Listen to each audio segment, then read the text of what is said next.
manhã desse dia eu disse que a Bíblia, ela é o maior manual de comportamento humano do mundo. E nós exaurimos lições em praticidade de vida por intermédio dela. Toda a nossa vida, em regra de fé, ela é basicamente fundamentada nesse manual, que é a palavra de Deus, sem sombra de dúvida. O texto que nós acabamos de fazer como leitura introdutória, ele mostra... interessante que vai passando aqui no versículo, isso realmente vai ficar fantástico. Eu vou pedir depois que filme-se lá os versículos lá na parede depois, tá bom? O texto lido, ele faz com que aqui entendemos acerca de uma mulher que, ao perder uma dracma, ela faz algumas coisas. Primeiro, ela acende a candeia, depois ela varre a casa, depois ela busca com diligência até achar o que ela perdeu. Os senhores e senhoras, todos quanto eu, sabem que a dracma era uma moeda. E moeda na Bíblia fala de valor. O interessante sermos sabedores que a mulher perde esse valor, não foi dentro da casa da vizinha, não foi dentro da casa da mamãe, não foi dentro da casa da sogra, não foi dentro da casa de alguém. Ela perdeu um valor dentro de sua casa, ou seja, ela perdeu um valor dentro do lugar onde ela conhecia. Ela perdeu um valor dentro de sua própria casa. Quando eu falo, expresso acerca de casa, casa na Bíblia Sagrada representa três coisas. Primeiro, casa na Bíblia Sagrada representa nós, como indivíduo. Paulo, escrevendo a carta à igreja mais poderosa da época, que foi a igreja de Corintos, no capítulo 3, verso 16, ele salienta dizendo: não sabeis vós que sois santuários de Deus e que o Espírito de Deus habita em vós? Se alguém destruir o santuário de Deus, Deus o destruirá, pois o santuário de Deus que sois vós é sagrado. No capítulo 6, versículo 19, o mesmo Paulo salienta dizendo: ou não sabeis que o nosso corpo é santuário do Espírito Santo que habita em vós, proveniente de Deus? Então, quer dizer, casa na Bíblia representa nós como indivíduo. Depois, casa na Bíblia representa igreja. O doutor Lucas, ele expressou com muita precisão as palavras de Jesus quando chega e vê o templo debaixo de algumas pessoas que estavam comercializando, e Jesus se irrita e ele verbaliza as palavras no capítulo 19, versículo 46, dizendo: está escrito, a minha casa será chamado casa de oração, mas vós a transformastes em esconderijo de ladrões. Não obstante isso, casa na Bíblia também representa família. Ou seja, quando Paulo, escrevendo a primeira carta dele ao seu filho na fé, Timóteo, no capítulo 3, versículo 4, Paulo descreve dizendo o seguinte: que governe bem a sua própria casa, tendo seus filhos sob disciplina, porque aquele que não sabe governar a sua própria casa, a pergunta é: como cuidará da igreja de Deus? No capítulo 5, verso 8, ele enfatiza dizendo: mas se alguém não tem cuidado dos seus, e principalmente dos da sua família, negou a fé e é pior do que o incrédulo.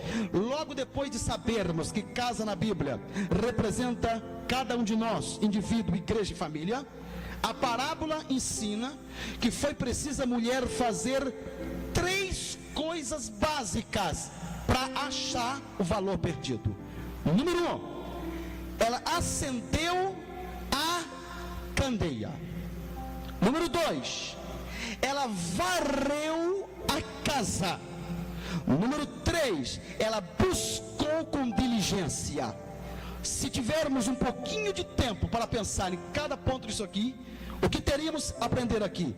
Ela acendeu a candeia, é fazer com que as trevas saiam da minha casa, para que com o brilho da luz encontremos o valor perdido. Depois ela varreu a casa, é limparmos de nossa casa, retirando toda sujeira que impede de sermos abençoados para encontrarmos o valor perdido. Depois, buscar com diligência, ou seja, buscar cuidadosamente, com zelo, com rapidez, investigando onde foi perdido o valor dentro da minha casa. Olha, eu não tenho muito tempo para expor em tantos valores aqui. Eu quero ver se de uma forma mais sintetizada ou resumido eu consigo falar que nós vamos buscar, que de repentemente a gente passa por desapercebido e a gente acaba perdendo esses valores dentro de nossas casas. Quando eu falo de casa, falando de família, os senhores sabem tanto quanto eu que o alvo número 1 do diabo hoje é a família. Tem quase 10 anos que eu ministro estudos, palestras e simpósios para casais e fico realmente assustadíssimo em ver a situação de como é o Brasil. Há uma estatística fresca, uma notícia que eu colhi e ela realmente nos deixa assustado. O Brasil hoje tem 140 mil casamentos que se desmancham por ano. Para os senhores terem uma ideia, hoje 12 casais se casam. 2 anos depois, se você for visitar esses 12 casais, a surpresa que teríamos seria esta: 6 deles se separaram, 4 deles se toleram e 2 apenas são felizes. Entre os 3 grupos é possível que estão aqui, um deles da noite desse dia. E estamos agora entrando em situações delicadas, porque o casamento ele é bênção. A família foi a primeira instituição projetada, arquitetada, elaborada por Deus. E quando a gente fala de família, o inimigo tenta pegar isso e destruir esse projeto onde existe hoje o quê? Casamento por contrato. Os senhores sabem que não só obstante ao casamento por contrato, que casa na filosofia, casou, deu certo, deu, não deu, separa. Isso realmente não é nada no projeto de Deus. Ou quando se ajuntam e não tem a bênção do casamento, e não tendo a bênção do casamento não tem 3 bênçãos, que é a bênção sacerdotal, a bênção matrimonial e a bênção espiritual. 70% das famílias brasileiras hoje estão debaixo de algum tipo de crise, debaixo de alguma situação delicada, estão debaixo de alguma coisa realmente nada agradável. Tem casais brigando uma vez por mês, tem casais brigando uma vez por semana, tem casais brigando uma vez por dia, e tem casal brigando o dia todo e todo dia. E eu conheço casal que briga até de madrugada, sonâmbulo, cotovelada, narizada, velhada, e é só graça. Que valores são estes que não podemos perder? O valor do diálogo. Para me entender a importância desse valor aqui, Gênesis capítulo 2 versículo 18, vê se você consegue pôr ali. Tem uma coisa muito bonita, porque Deus, Ele fez todas as coisas com o poder da palavra. Haja, haja e haja. Então Ele fez a natureza animada, inanimada, répteis, anfíbios, mamíferos, peixes, aves e etc. Tudo com o poder da palavra. Aí entra em ação o Deus Elohim. O Deus Elohim no hebraico é o Deus a quem conhecemos, um Deus em mais de uma pessoa: Pai, Filho e Espírito Santo. E Ele diz: façamos o homem a nossa imagem e semelhança. E Ele fez o homem com carinho, com a mão, porque quando Ele faz com a mão, Ele está colocando a afetividade do seu espírito paternal. Aí depois que Ele faz com a mão, chegamos no verso 18. Aí está Deus dizendo: tudo o que eu fiz eu achei bom, uma coisa não está bom. Cadê? Olha lá. Disse o Senhor Deus: não é bom que o homem esteja só. Olhe para a palavra só. A palavra só é formada de 2 letras, S mais O, que ela é exatamente o início da palavra solidão. Deus está dizendo: nem eu gosto de solidão. Eu sou o Deus Elohim, que é um Deus em mais de uma pessoa: Pai, Filho e Espírito Santo. Jesus em João 8,16 ele diz: o Pai nunca me deixa só. Salomão escreveu 3 livros. Em Eclesiastes 4 versículo 9 ele diz: então Deus não achou bom o homem só. Na expressão só, que Deus não achou bom só, porque nem Deus gosta de solidão, eu vou fazer uma pergunta para Deus. Deus,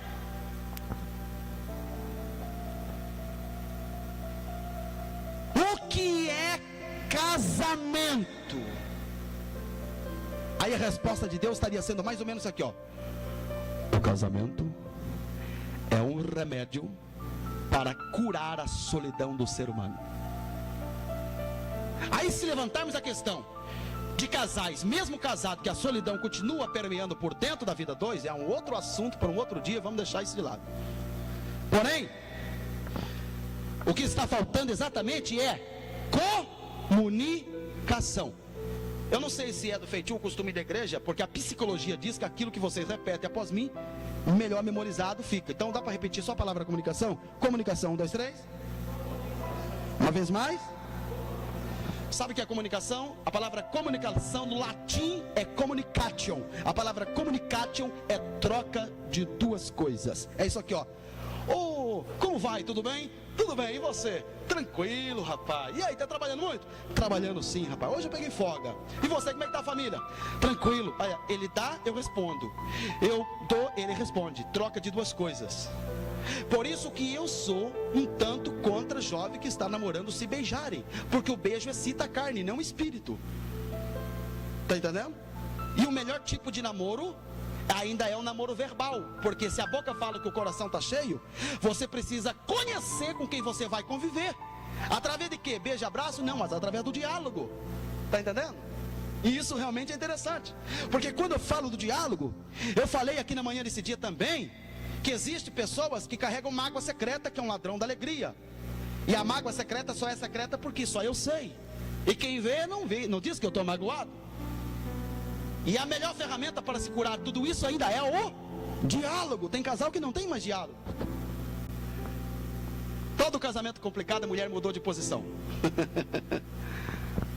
Deus está dizendo assim, ó, não é bom que o homem esteja só, vou fazer uma adjutora. Então o casamento se complica quando a mulher deixa de ser adjutora para ser serva do homem. Ou o casamento se complica quando a mulher deixa de ser adjutora para ser tutora. A mulher não pode ser tutora nem serva, tem que ser adjutora. Adjutora é ao lado, companheirismo. Por isso a mulher é chamada de costela, porque a costela não está na cabeça nem no pé. Não está na cabeça para não mandar no homem, não está no pé para não ser mandada pelo homem. Ela está ao lado, companheirismo. Mas o interessante é o seguinte, quando ela se torna tutora, tem mulher que manda, não é com a boca, manda com o olho. Você sabia disso? O olho vai para cá e ele corre limpar a cozinha. Se o olho corre para cá, ele corre limpar banheiro. Se ela vira o olho para ele assim, ele corre limpar a casa. E eu conheço marido por aí dizendo, ei pastor, se não for, o cabo da vassoura entra em ação. Não tem mais o respeito, também não tem mais o diálogo. Agora presta atenção, 1 de cada 7 casamentos no Brasil termina em divórcio. Eu vou repetir, 1 de cada 7 casamentos no Brasil termina em divórcio. Outro dado, 80% de casais se queixam da falta da intimidade. Sabe qual é o que está por trás disso?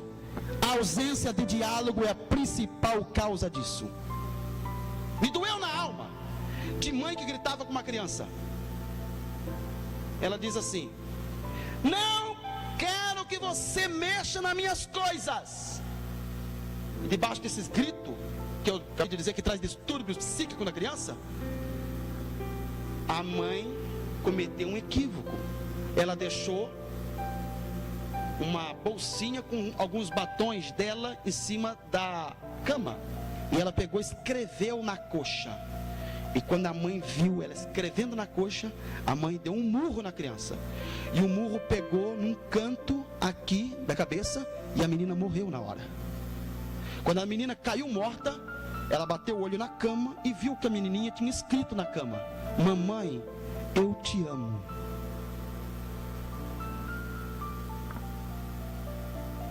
Vocês não têm a menor ideia do que significa um pai que chega em casa. E eu sempre ensino que uma criança não pode ter medo do pai, ela tem que ter respeito do pai. Porque o dia que o seu filho tiver medo de você, ele não vai pular no teu colo para apertar sua bochecha e dizer que você é lindo, como a minha filha bagunça comigo nesse aspecto. Não estou em casa, já sabe disso. Tá?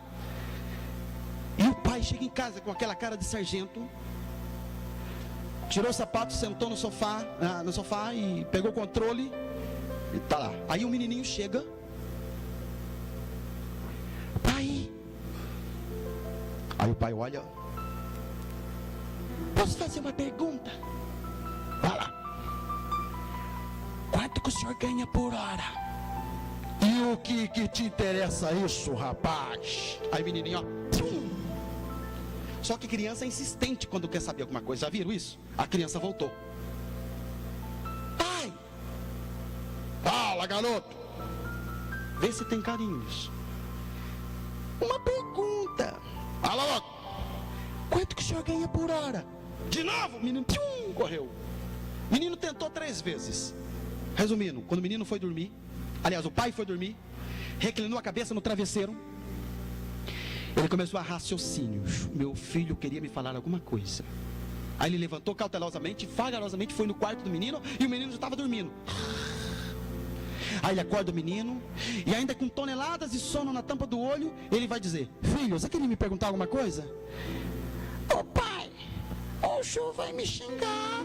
Não vou te xingar, filho, vai. Tudo bem, estou tranquilo. O que você queria me perguntar?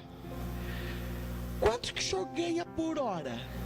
Ué, a mesma pergunta? Tudo bem, eu vou responder para você parar com essa pergunta. Na época, isso era na época, papai ganha R$3 por hora. Por quê? É que eu tenho R$1. Eu queria pedir R$2. E o que você vai fazer com esses 2? É que eu tendo R$1, com os 2 que você vai me emprestar, eu vou inteirar R$3. Eu queria pagar para o senhor ficar 1 hora comigo. Você sabe que às vezes nós cometemos um certo equívocos, e a vida passa tão aceleradamente pelo vão dos nossos dedos, que a gente não acaba observando alguns valores que a gente perde dentro de casa, daquele tempinho de dialogar com a esposa, dialogar com a filha, dialogar um com o outro. E isso é fantástico, gente. Por isso eu falei que hoje de manhã, deixar a esposa feliz no convite de ir para uma pizzaria, né? Não fazer como o cidadão lá em São José dos Campos. A mulher levantou de manhã, ela jogou um somebody love. Benzinho, que dia feliz, amor.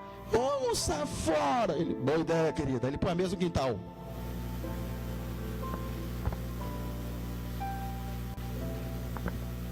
Não vamos deixar faltar o diálogo. Abaixa a cabeça e fecha os olhos. Senhor, Tu sabes e conheces cada um por nome e sobrenome aqui. Aqui dos que estão me assistindo. Se porventura existe mágoa secreta, alguma coisa que está fazendo mal, um câncer na alma desta pessoa, faz ela abrir a boca. O diálogo mata muita coisa. O diálogo é um remédio, Senhor, que pode consertar, porque a palavra branda, ela calma de fato o furor. Quem sabe uma pequena palavra chamada perdão. Quem sabe uma pequena palavra dizendo: olha, o que passou, passou. Está nascendo um novo marido do teu lado, uma nova esposa do teu lado, um novo filho, uma nova filha do teu lado, nova mãe, um novo pai do teu lado, Senhor. Faz com que entendamos o valor desse diálogo e que esse valor nunca desapareça de nossas casas.